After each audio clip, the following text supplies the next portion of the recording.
Amém. Um salve, irmão, com a paz. E vamos para a parte final da nossa escola sabatina. E a proposta para hoje é Êxodo capítulo 37. Como temos feito, cada capítulo, aliás, cada sábado um capítulo, a gente tenta se debruçar nele para entender o plano da salvação. E no plano da salvação, o santuário ele está muito presente. Ele é uma representação de como Deus queria estar no meio do povo, mas um povo obediente, um povo que iria lhe obedecer. E o santuário é o lugar onde o Senhor estava com o povo, ou seja, o próprio Senhor fala para Moisés: e me fará um santuário e habitarei no meio de vocês. Vou fazer uma pequena oração, depois a gente entra na leitura. Senhor Deus, mais uma vez estamos aqui, Senhor, agradecido por o Senhor ter nos permitido estar aqui. Nesse momento, Senhor, que vamos abrir a Tua Santas Escrituras, que o texto extraído dela, que seja para a edificação das nossas almas. Que o Senhor unja a nossa mente, que o Senhor venha com a Tua luz sobre nós, que a gente jamais venha se afastar da Tua palavra, mas venha compreendê-la e colocar em prática em nossa vida. Que o Senhor nos abençoe e dirija essa mensagem em nome de Jesus. Amém. Então, amados, como temos dito, o livro do Êxodo, ele tem essa grande instrução do Senhor, que após tirar o povo do Egito, com mão forte, com muitas pragas para os egípcios, era necessário uma organização do povo. E aí vem a grande ideia do Senhor, ou o plano do Senhor, de construir um santuário, ou um tabernáculo, para que Deus habitasse no meio do povo. E para isso, esse tabernáculo foi mostrado a Moisés durante praticamente 80 dias. Moisés teve instrução durante 40 dias como fazer o tabernáculo, e também ele deu os 10 mandamentos. Moisés chega, destrói os 10 mandamentos, decepcionado com o povo. Mas aí o Senhor chama Moisés outra vez para,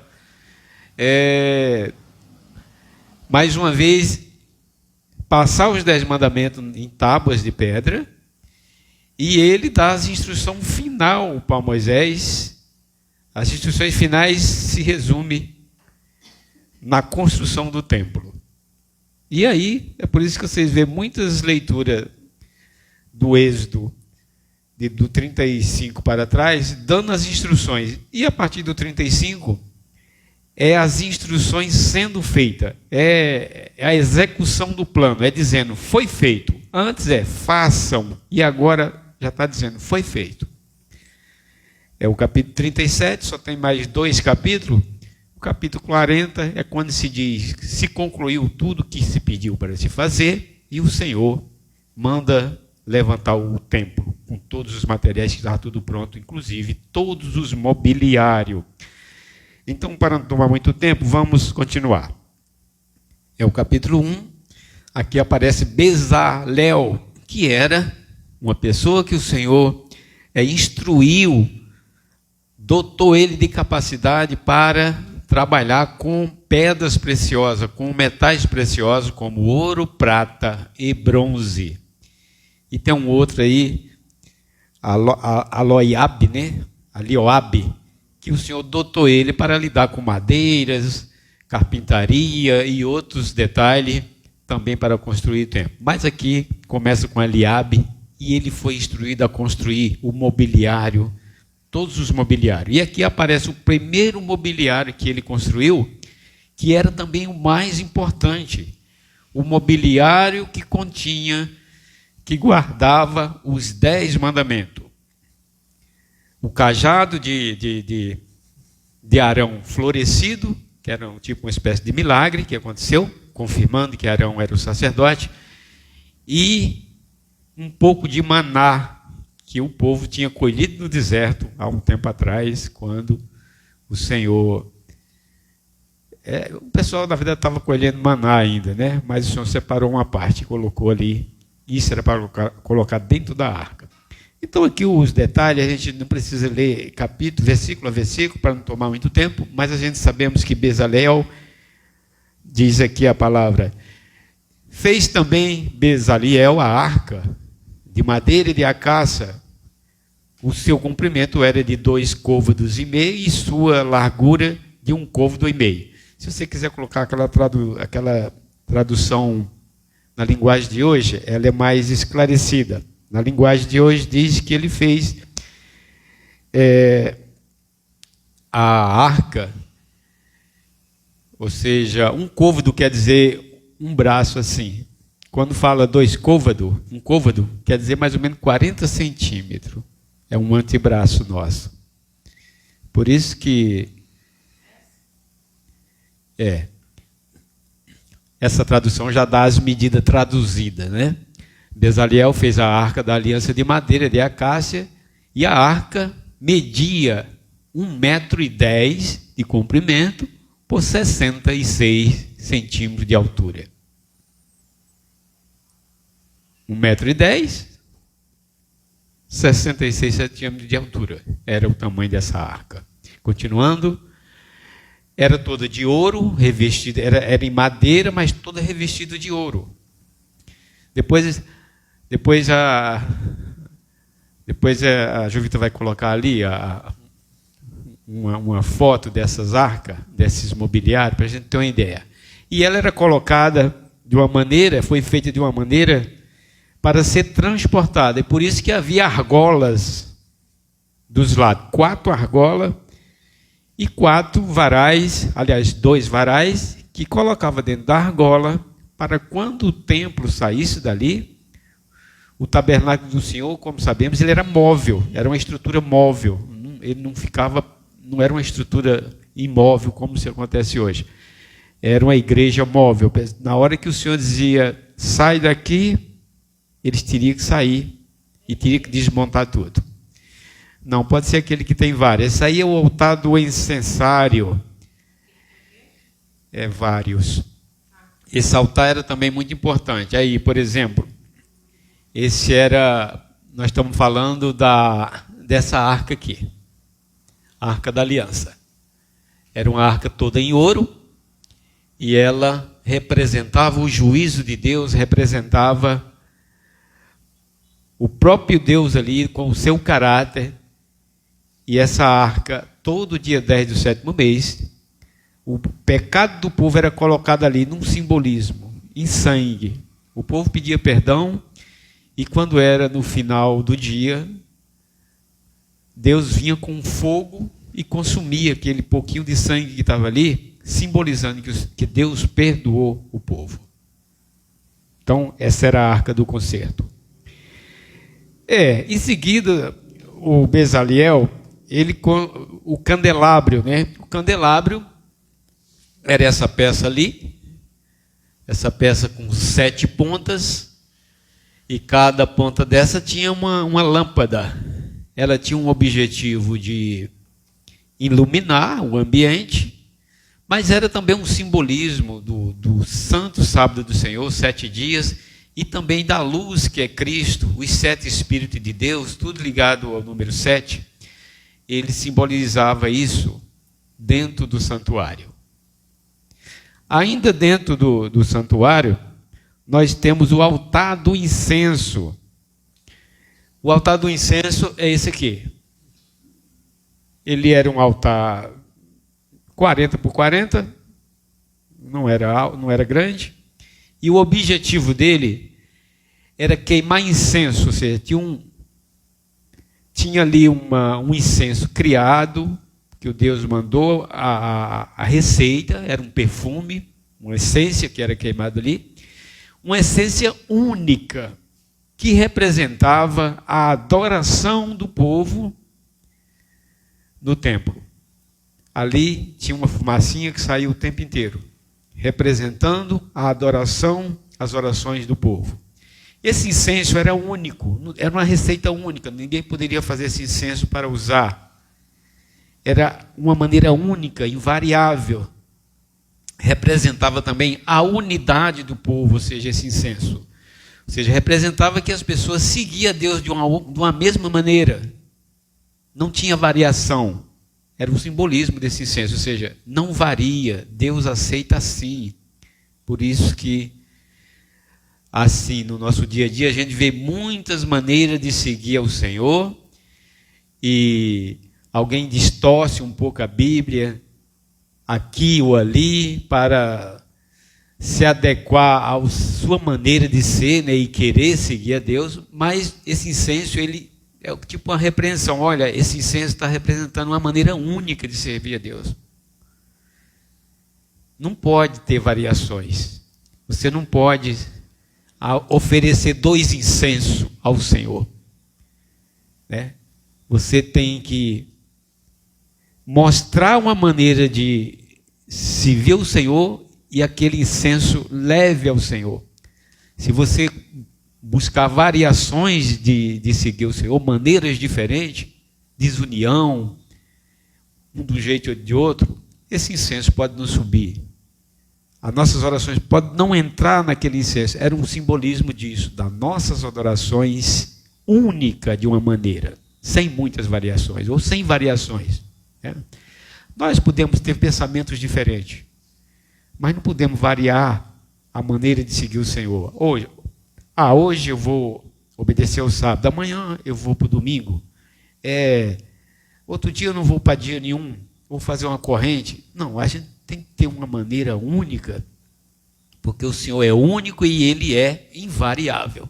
Isso é o que simbolizava esse mobiliário, altar do incenso. Ou seja, o juízo, a presença do Senhor, o altar do incenso, o candelabro e aqui a mesa dos pães da propiciação, né? Essa mesa. Lembrando que no santuário, no primeiro compartimento, só tinha esses 3 no meio. Aqui está bem dividido, ó.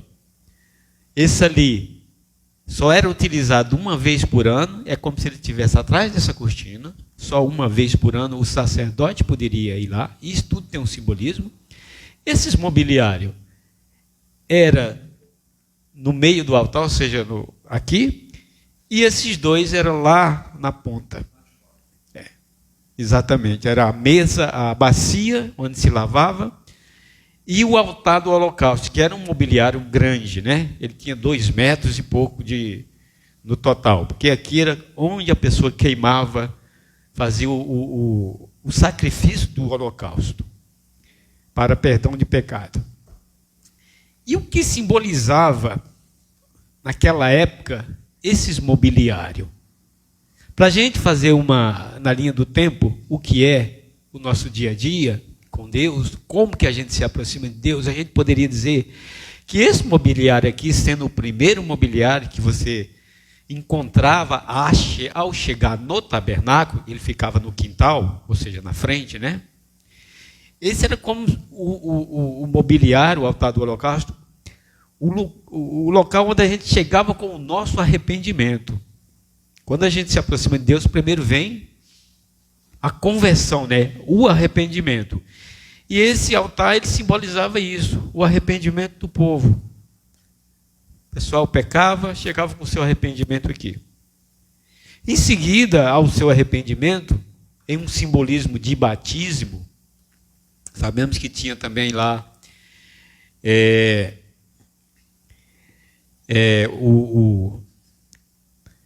a circuncisão, né, que era o batismo naquela época, mas esse holocausto aqui representava o sacrifício de Cristo no futuro.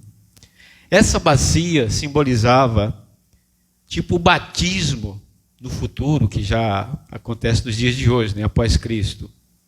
E aí a pessoa ia caminhando e entrava nesse lugar aqui, onde você passava a seguir Jesus. Aqui seria você na igreja, adorando, prestando culto, seguindo, era você continuando. O candelabro era como Cristo nos iluminando no dia a dia, nos orientando. E esses pães da preposição, essa mesa, é um simbolismo. Tinha 12 pães aqui. 6 e 6. Ele simbolizava, no caso, a igreja em si, a coletividade, a pessoa unida, né? Ele simbolizava as 12 tribos de Israel, mas no futuro também ele simboliza hoje os 12 apóstolos, a nova igreja, a nova aliança. E nós, se a gente seguir nessa trajetória, a gente percebe que a gente não chegou aqui ainda, nesse compartimento. Nesse compartimento, na Arca da Aliança, a gente só chega, ainda nos dias de hoje, através de Jesus, mediante o seu sacrifício. Jesus, lá no céu, ele faz isso. Ele media os nossos pecados, seja pelo seu sangue, e há um perdão anual dos nossos pecados. Todo dia a gente pede perdão, mas no dia 10 a gente alcança essa arca. E lá acontece o nosso perdão. E nem na época dos israelitas, eles alcançaram essa arca. Eles não poderiam entrar, ninguém entrava ali. Quem entrava ali era Arão, até o lugar da arca do concerto, mas ele entrava não como uma pessoa normal, como um ser humano. Ele entrava como Cristo, como se fosse o próprio Cristo. Então o que a gente entende é que ninguém ainda alcançou a arca no sentido dessa jornada em busca da salvação. Mas nós vamos alcançar, estamos em busca dela. Quando a gente encontrar a arca, nós vamos encontrar o nosso juízo reto diante de Jesus. Aí vai ser o juízo de misericórdia que o Senhor tem para aqueles que o buscam. Como também sabemos que tem o juízo sem misericórdia para aqueles que não reconhecem o trabalho de Cristo e a sua função, ou seja, como Salvador. É por isso, irmão, que qualquer religião que não tiver Cristo como centro de tudo, ela está muito distante do plano de Deus para a salvação. A gente vê muitas religiões, muitas igrejas, graças a Deus por isso, seguindo de um jeito ou de outro, mas pelo menos muitas, a maioria, todas elas praticamente, têm Cristo como centro, né? Embora seguindo de uma maneira, mas quando você entra para essas outras religiões, e aí não estou falando mal, estou só citando essas religiões afro, essas religiões orientais, que não colocam Cristo como centro de tudo, aí eles precisam da misericórdia, de entender que Cristo é o caminho, a verdade e a vida. E por isso que nós devemos buscar. Então, estamos em busca da arca. E essa arca, quando a gente se encontrar com ela, a gente quer dizer que a gente também encontrou definitivamente a nossa salvação. Encontramos o nosso juízo, encontramos o nosso juiz, o nosso advogado, e ali nós vamos receber coroa de glória quando chegarmos até lá. Se vivos, talvez não, mas na primeira ressurreição dos justos, isso vai acontecer.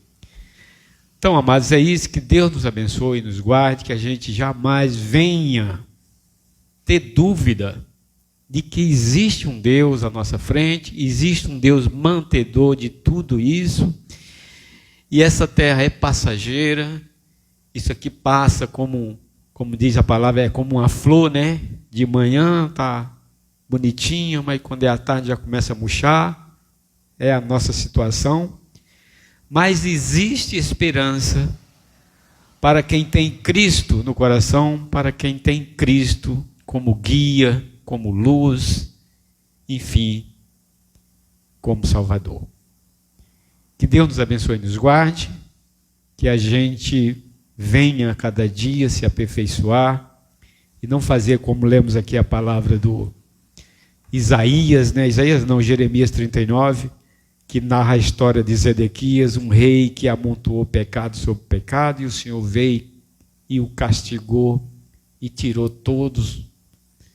tudo dele, enfim, vindo à morte. Que isso jamais aconteça conosco, mas que esteja em nós sempre o desejo de adorar a Deus. E se cairmos num pecado e em uma tentação, seja lá qual for, que a gente se afaste e peça perdão ao Senhor, para que o Senhor continue conosco, nos guiando até a Canaã celestial. Que Deus nos abençoe e nos guarde. E vamos fazer uma oração para a gente terminar a lição de hoje, ou seja, a escola sabatina.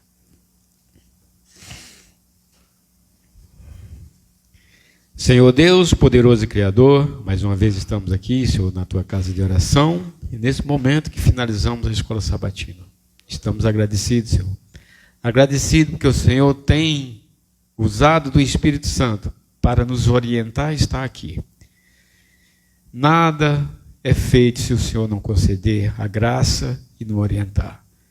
Somos chamados que o Senhor continue conosco, que o Senhor abençoe cada família aqui presente, cada pessoa individual, que abençoe os planos, que seja para a honra e glória do Teu santo nome, que seja planos bons, que o Senhor continue conosco, nos orientando. Abençoa, Senhor, toda a Tua igreja, abençoa esse recinto, que o Senhor os livre, que o Senhor o proteja. Que o Senhor também, Senhor, nos dê cada dia em nós, que o Senhor renove a esperança da salvação. Cada dia a gente se renove no entendimento, que a gente venha aumentar o nosso entendimento, assim como diz o provérbio, que somos como a luz de aurora, vai brilhando, brilhando até ser dia perfeito. Não somos perfeitos, mas buscamos em Cristo a perfeição. Que Ele nos conceda graça, nos conceda esperança e força para continuar lutando nesse mundo tão contrário, tão ímpio, tenebroso, de maldades e tudo mais. Mas que o Senhor nos proteja de todas elas. É o que te pedimos em nome do Senhor Jesus. Amém. Amém. Então vamos para as bênçãos finais com o irmão José Maria.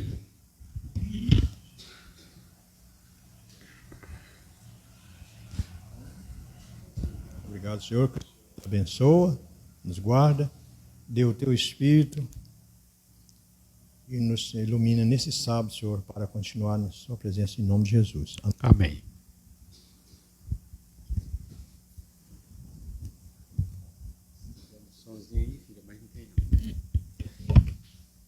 Amém. Então, uma feliz semana para todos. Na semana a gente vai lá.